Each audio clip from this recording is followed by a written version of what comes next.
Et ma mère faisait aussi les matelas. Ça s'est enchaîné, la famille, comme ça, vous voyez. Et il avait donc tout un matériel.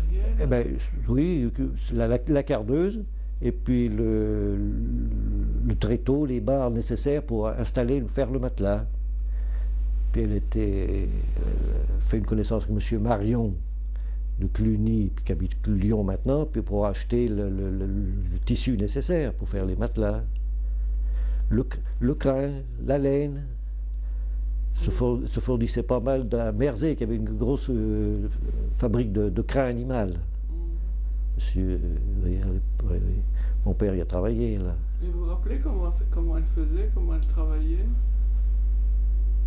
Il fallait un espace assez grand quand même. Mais le crin était torsadé, vous voyez.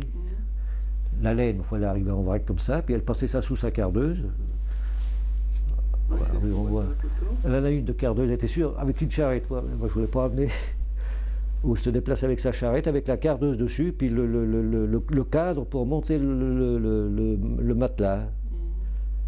Alors il y avait différents matelas, ça dépend ce que les gens voulaient y mettre, c'était pas le même prix. Hein. Elle a travaillé, elle a fait ça toute sa vie. Oh non, il y a des périodes, ça dépend. Il y a des périodes c'était assez suivi, puis d'autres ça l'était moins.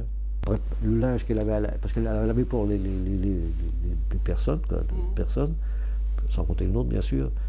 Elle préparait ce linge,